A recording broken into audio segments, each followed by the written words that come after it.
Getting back into the groove with some new content. I had to take a few days off from the channel as I had another project going on. And as the saying goes, whatever you plan on doing always takes longer than you think. But now we're rocking and rolling again. One addition I've made to the channel is that I'll be posting some old fight pics in the community section. Sometimes I come across some old photos that may be of interest, whether it's in a Facebook group or an old magazine, and I'll post it there with some occasional commentary. I'll have some historical fights posted in the coming days, and by late next week, I'll have at least one more documentary-style piece. So carrying on to the subject of this video, and that is the speed bag. Working the speed bag was one of the funnest things to do in the gym. It's one of those activities where you can really measure and feel your progress, and it was usually the last exercise at the end of a hard workout. So I remember my early training days, my coach had me hit the bag with the front of my fist, using the knuckles only, getting in rhythm. And once I got good at that, I began to hit it with the side of my fist like you see all the pros do. Curious thing about the speed bag is that I don't think it was really meant to increase hand speed. I feel that it was created more to enhance a fighter's hand-eye coordination. I remember when it was time to hit the speed bag, and my trainer used to say, "It's time to sharpen your eye. Got to sharpen your eye." So I found this clip of Sean O'Grady giving his insights on the use of the speed bag, and I'll include it here for those of you who missed the Tuesday night fights like I do. I used to like these instructional segments from O'Grady before the fights, and hope you enjoy.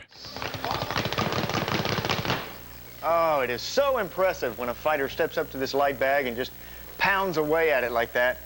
But a boxer's doing more than just pounding away at this bag. This bag, he's working on his speed and timing. Now, what you want to do, if you're hitting a light bag, you want to imagine on the backboard here that there is an imaginary X. Right here, for this purpose, we're going to use the shadow cast. And what you do is you hit the bag with the front of your fist, then come along and hit it with the side of your fist. What I'm calling the front of the fist are the knuckles, right across like you throw a punch. Then the side of the fist is back over here. So you hit the bag, 1, 2, 3, 1, 2, 3.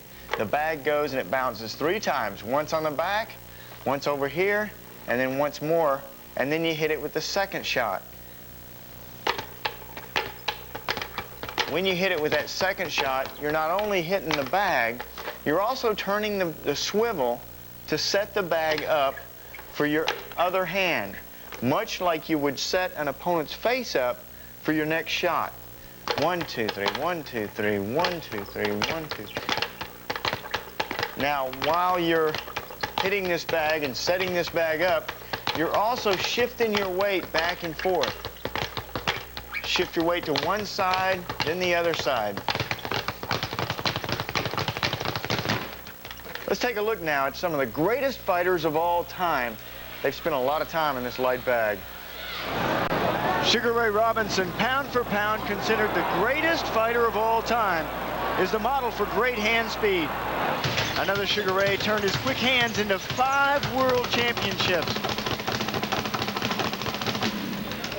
And recently, we have seen Vinny Pazienza use this as his road back to the top of the boxing world.